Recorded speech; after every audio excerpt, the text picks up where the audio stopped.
कहानी की शुरुआत होती है साल 2028 में, जब लॉस एंजलिस की सड़कों पर पानी को प्राइवेट कर दिए जाने की वजह से जबरदस्त रायट्स भड़क उठे। इसी अफरा तफरी का फायदा उठाने के लिए दो पेशेवर क्रिमिनल भाई सैम और मैक्स अपने साथियों रॉय और टॉमी के साथ मिलकर एक बैंक लूटने पहुंच गए। पर वहां एक दिक्कत आ खड़ी हुई, क्योंकि बैंक के एम्प्लॉइज के पास वॉल्ट तक पहुंचने का कोई एक्सेस ही नहीं था। तभी सैम के दिमाग में एक तरकीब आई। उसने सोचा कि राइट्स की वजह से सारे अमीर लोग अपने कीमती सामान को छुपाने के लिए अपने एम्प्लॉइज को भेज रहे थे, इसलिए भाइयों ने तय किया कि वो बैंक की बजाय इन्हीं क्लाइंट्स को लूटेंगे। लूटपाट के दौरान मैक्स ने एक आदमी की जेब से एक बहुत कीमती पेन निकाल लिया। उस आदमी ने मैक्स को चेताया भी कि ऐसी चीज चुराना बहुत बड़ी गलती साबित होगी, मगर मैक्स ने उसकी एक न सुनी। भागने के लिए उन्होंने एक दीवार को उड़ा दिया ताकि किसी गली से निकल सकें, लेकिन पुलिस ने उन्हें ढूंढ निकाला और उन पर गोलियां बरसानी शुरू कर दी। इस गोलीबारी में टॉमी मारा गया, जबकि रॉय और मैक्स बुरी तरह घायल हो गए। मैक्स की हालत सबसे ज्यादा गंभीर थी और वो सिर्फ इसलिए बच पाया क्योंकि सैम ने अपनी बुलेट प्रूफ जैकेट के दम पर ज्यादातर गोलियां खुद अपने ऊपर झेल ली। इस मुसीबत से निकलने के लिए सैम ने होटल आर्टेमिस को कॉल किया, जो एक ऐसा खुफिया हॉस्पिटल था जहां सिर्फ क्रिमिनल्स का इलाज होता था।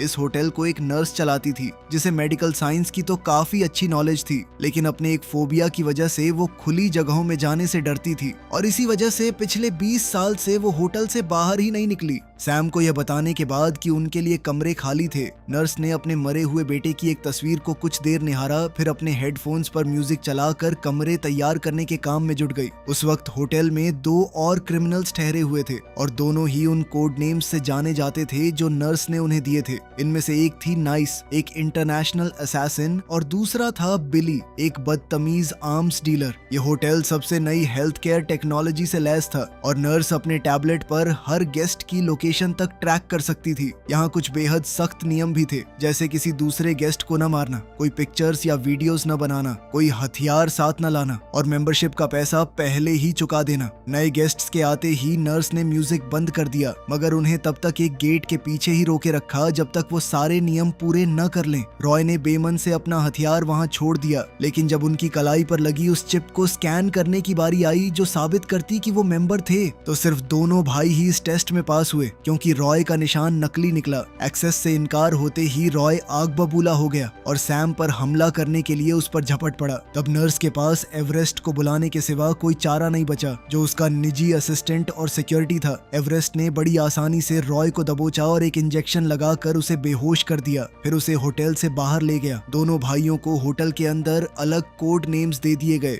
नर्स उन्हें एक कमरे में ले गई ताकि उनका इलाज शुरू कर सके। इलाज से पहले सैम ने वो खूबसूरत पेन मैक्स से ले लिया और फिर नर्स ने एक रोबोट आर्म की मदद से मैक्स का ऑपरेशन शुरू किया। तभी राइट कंट्रोल की वजह से अचानक बिजली चली गई, मगर नर्स जरा भी नहीं घबराई, क्योंकि इस इमारत का अपना जनरेटर था जिसने उसके ये कहते ही बिजली वापस ला दी। अब वो उस 3D प्रिंटर का इस्तेमाल करके मैक्स के लिए एक नया लिवर बना सकती थी।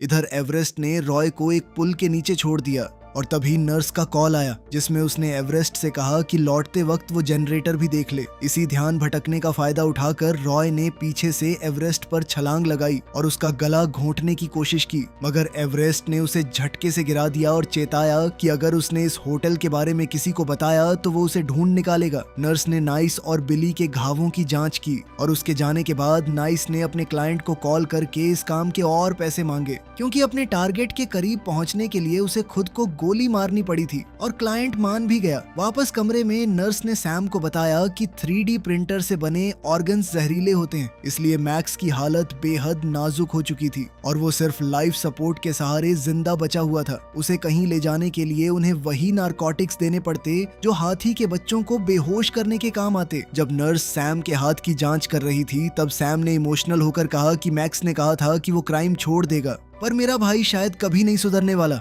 फिर वो कमरे से बाहर निकल गई और एक अनजान आदमी का कॉल उठाया, मगर आदमी के बेहद बदतमीजी से पेश आते ही उसने तुरंत फोन काट दिया, क्योंकि ये भी नियमों के खिलाफ था। उस रहस्यमयी आदमी ने एक बार फिर से कॉल किया, लेकिन दूसरी बार भी यही हुआ और तीसरी बार जाकर नर्स उससे बात करने को तब राजी हुई जब उसने उसका नाम सुना। वो कोई और नहीं, क्रोबी फ्रैंकलिन था, मशहूर क्राइम लॉर्ड और इस होटल के मालिक Orion the wolf king Franklin का बेटा। दरअसल वुल्फ किंग घायल हो चुका था और वो चाहता था कि कोई जल्द से जल्द आकर उसे देखे। नर्स के लिए होटल छोड़कर किसी और जगह पेशेंट्स को देखना नियमों के खिलाफ था, इसलिए क्रोबी बेमन से अपने पिता को होटल लाने पर राजी हो गया। बाहर रायट्स पल पल और भयानक होते जा रहे थे। अब तो ड्रोन्स और मिसाइल्स तक चलने लगे। एवरेस्ट का मानना था कि उन्हें इमारत खाली कर देनी चाहिए, लेकिन नर्स ने उसकी बात नहीं मानी और कहा कि इमारत अभी काफी महफूज है। इसी बीच नाइस रैक रूम में गई और वहाँ उसकी मुलाकात बिली से हुई, जिसने आते ही उस पर लाइन मारनी शुरू कर दी। और जब नाइस को उसकी ये बात पसंद नहीं आई तो वो बुरा मान गया। उनकी यह नोक-झोंक तभी सैम के आने से टूट गई, जो वहाँ कॉफी लेने आ पहुंचा। सैम और नाइस ने एक दूसरे को हेलो कहा, जिससे पता चला कि वो दोनों पहले से एक दूसरे को जानते थे। इससे बिली को लगा कि वो दोनों साथ हैं और सैम अपनी गर्लफ्रेंड को बचाने की कोशिश कर रहा था, जिस पर दोनों हंस पड़े। सैम ने मुस्कुराते हुए कहा कि मुझे इसे बचाने की जरूरत नहीं है। इस होटल में सबसे खतरनाक इंसान अभी यही है। इसका मन किया ना तेरे दांत निकाल के पिछवाड़े में घुसा देगी। और मजाक में बिली की छाती पर थपकी देते हुए सैम ने उसका वॉलेट चुरा लिया,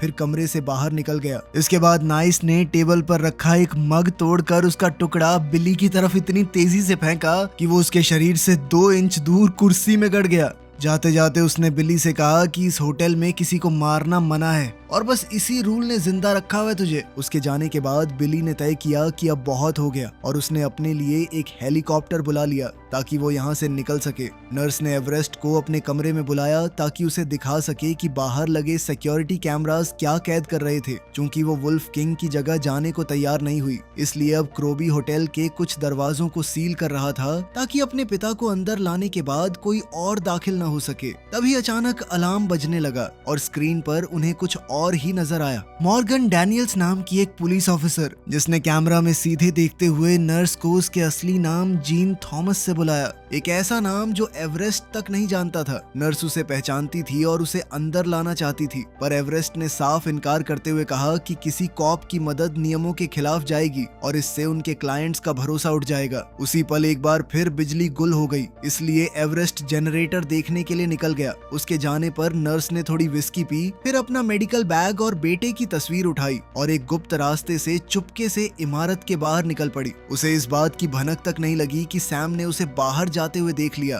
अपनी अगोराफोबिया की वजह से बाहर निकलना उसके लिए बेहद मुश्किल था, इसलिए उसने हेडफोन्स लगाए और कुछ थेरेपी रिकॉर्डिंग्स सुनने लगी जो एवरेस्ट ने उसे तोहफे में दी थी।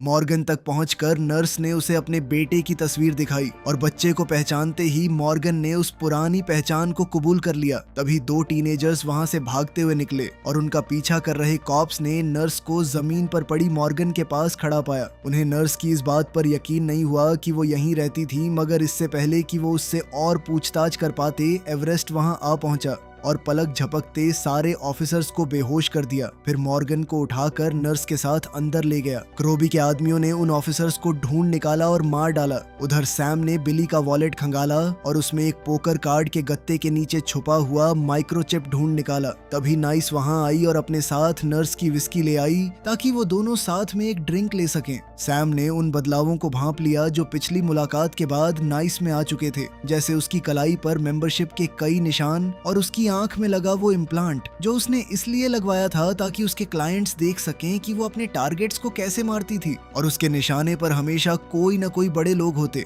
इसके बाद सैम ने उसे वो पेन दिखाया जो मैक्स ने चुराया था, जिसे देखकर नाइस बुरी तरह चौंक गई। उसने पेन को बीच से घुमाया और वो अचानक से खुल गया। उसके अंदर 6 खास डायमंड थे और इनमें हर एक डायमंड की कीमत 170 करोड़ है। वो पेन वुल्फ किंग की थी जो अपने यहाँ से कुछ भी चुराने वाले को मार डालने के लिए बदनाम था। इसलिए नाइस चाहती थी कि सैम जल्द से जल्द यहाँ से निकल जाए, मगर सैम कहीं जाने को राजी नहीं हुआ जब तक उसका भाई अपने पैरों पर चल न सके। और इस फैसले पर बहस के बाद नाइस ने उसे चूमा और अकेला छोड़ दिया, क्योंकि उसे यह पसंद नहीं था कि सैम अपने भाई को ही अपनी प्रायोरिटी रखता, उसी के हिसाब से जिंदगी जीता था। मॉर्गन को अंदर ले जाते हुए एवरेस्ट लगातार नर्स को एक कॉप के लिए सब कुछ दांव पर लगाने के लिए डांटता रहा, तो नर्स ने उसे याद दिलाया कि वो एक बार पहले भी नियम तोड़ चुकी थी जब उसने उसे एक बच्चे के रूप में पाया और अपने साथ रख लिया। ये पक्का करने के बाद कि बिली हॉलवे से जा चुका था, वो दोनों मॉर्गन को नर्स के कमरे में ले गए और नर्स ने अपने बेटे की उन यादों को नजरअंदाज करने की कोशिश करते हुए उसका ऑपरेशन किया, जबकि वो यादें बार बार उसके जहन पर हावी होती रहीं।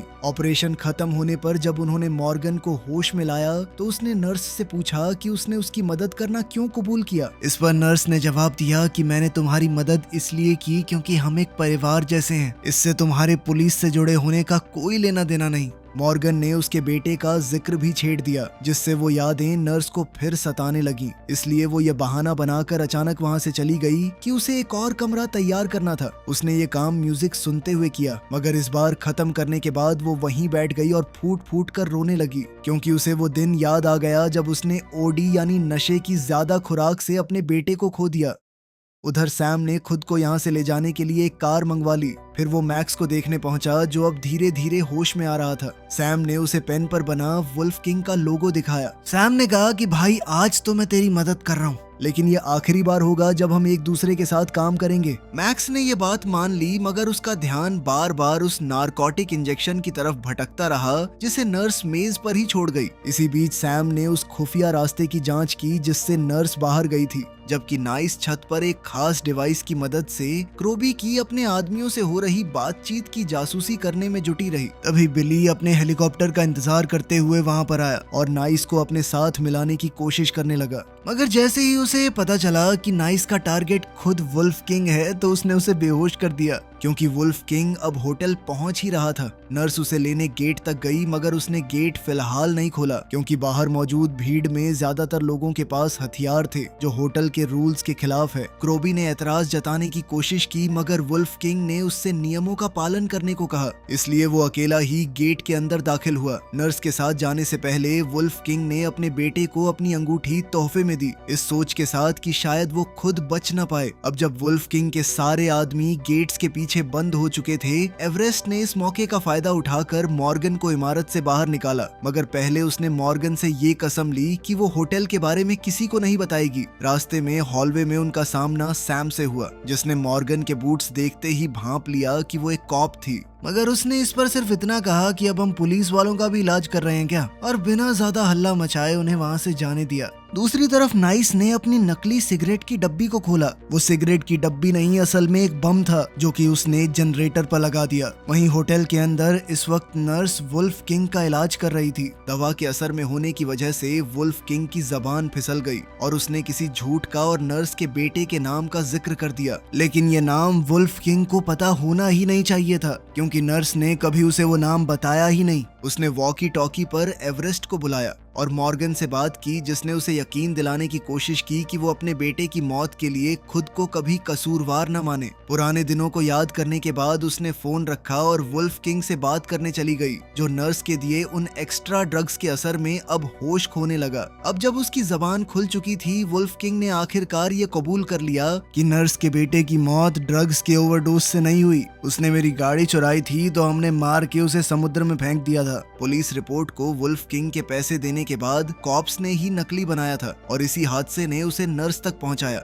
जिसके बाद उसने जीने की उम्मीद खो चुकी नर्स को एक नई जॉब दे दी। जैसे ही लॉस एंजलिस को कर्फ्यू और लॉकडाउन में डाला गया, सैम अपने भाई को देखने गया, मगर उसने पाया कि मैक्स ने खुद को नर्स के नारकोटिक्स का इंजेक्शन लगा लिया, जिससे यह साबित हो गया कि वो अब भी एक नशेड़ी था। सैम ने उससे कहा कि उन्हें यहाँ से निकलना होगा और साथ ही उसने बिली से चुराई वो चिप 3D प्रिंटर में डाल दी ताकि एक गन बनाई जा सके। मगर मैक्स कहीं नहीं जाना चाहता था, क्योंकि उसे यकीन था कि वो बच नहीं पाएगा। फिर भी उसका मानना था कि सैम को खुद को बचा लेना चाहिए।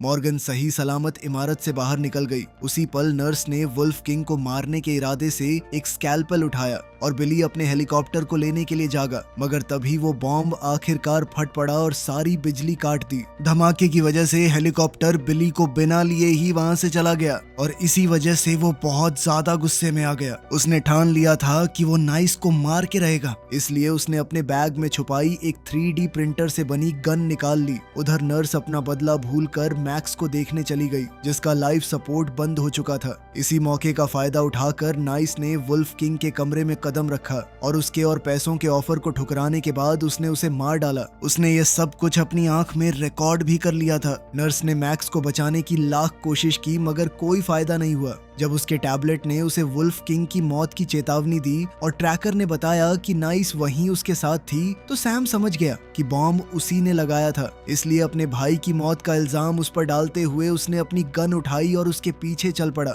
उसने नाइस को उसके कमरे में पाया और उसके किए पर उसे जमकर सुना सुनाया, मगर नाइस ने कसम खाई कि उसे ये नहीं पता था कि मैक्स लाइफ सपोर्ट पर था। ये सोचकर कि शायद वो सही कह रही थी, सैम ने अपनी गन नीचे करनी शुरू की, मगर तभी अचानक बिली ने उसे चौंका दिया और दोनों को गोली मार दी। फिर वो अपनी ही बड़ाई में जुट गया। मुझे धमकी दे रहे थे ना तुम दोनों, अब बोलो ना, पड़े हो ना मेरे पैरों में। उसके इसी ध्यान भटकने का फायदा उठाकर सैम ने उस पर हमला बोला। उसने बिली को पकड़कर उसका मुंह 3D प्रिंटर में घुसा दिया। फिर उसने उसे मारने के लिए प्रिंटर चालू कर दिया। क्रोबी को पता चला कि उसके पिता ने उसे जो अंगूठी दी थी वो दरअसल एक बॉम्ब थी, इसलिए उसने उसका इस्तेमाल करके दीवार में एक सुराख कर दिया ताकि वो और उसके आदमी भाग सके। उधर नर्स ने सैम और नाइस को ढूंढ निकाला और नाइस के कुछ स्कैल्पल्स समेटने के बाद उन्हें उस खुफिया रास्ते की तरफ ले गई। बाहर निकलते वक्त रास्ते में उनका सामना एवरेस्ट से हुआ, जिसने वुल्फ किंग के आदमियों को रोकने के लिए वहीं पीछे रुकने का फैसला किया। नर्स ने उसे होटल की चाबियों का एक गुच्छा दिया और उसे गले लगाया।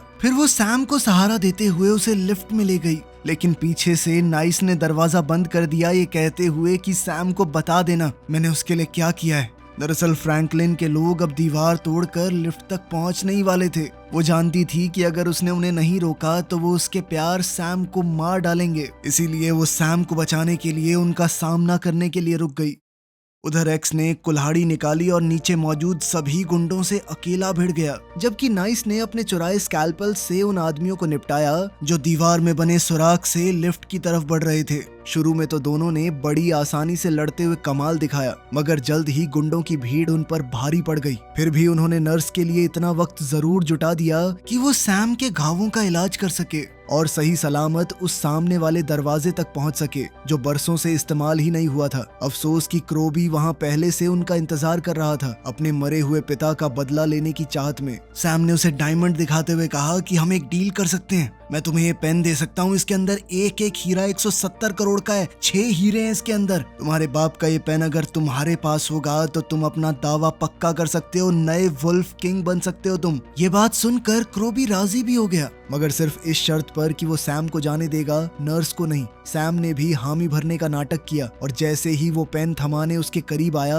उसने क्रोबी पर हमला बोल दिया और दोनों में हाथापाई शुरू हो गई। क्योंकि सैम पहले से घायल था तो क्रोबी जल्द ही उस पर भारी पड़ने लगा और उसे धक्का देकर जमीन पर गिरा दिया। तभी नर्स ने मौका पाकर पीछे से उसके पास जाकर हाथियों के लिए बने वो नारकोटिक्स उसमें उतार दिए, जिससे उसका काम तमाम हो गया। पेन दोबारा उठाने के बाद सैम ने नर्स को उसकी घबराहट से बाहर निकलने में मदद की ताकि वो बाहर पहुंच सके, जहां रायट्स अब भी पूरे जोर पर थे। दोनों ने मिलकर वो कार ढूंढ ली जिसे सैम ने पहले बुलाया था, मगर नर्स ने उसके साथ चलने के उसके ऑफर को ठुकरा दिया क्योंकि वो यहीं रहकर घायल लोगों की मदद करना चाहती थी। उसने पूरी जिंदगी यही किया था, यही करके उसे सुकून मिलता था। सैम के पास अपनी जिंदगी में पहली बार कोई प्लान नहीं था, इसलिए नर्स के लास वेगस के एक ऐसे होटल के बारे में बताने के बाद जो उसकी मदद कर सकता था, वो बस अपनी कार लेकर निकल गया। वो वापस होटल वाली सड़क पर लौटी और उसने देखा कि होटल का साइन जगमगा उठा, यानी किसी ने जनरेटर दोबारा चालू कर दिया था। नर्स ने अपने हेडफोन्स लगाए और म्यूजिक चलाते हुए उन राइड्स की तरफ कदम बढ़ाए, मदद के लिए पूरी तरह तैयार। फिल्म के आखिर में हमें होटल के अंदर एक औरत की परछाई दिखती है। लग तो ऐसा ही रहा था कि ये नाइस है, जो शायद उन सभी गुंडों को खत्म करके आखिरकार बच गई थी। वीडियो पसंद आई तो लाइक कर देना, चैनल को सब्सक्राइब कर लेना। मिलते हैं अगली वीडियो में।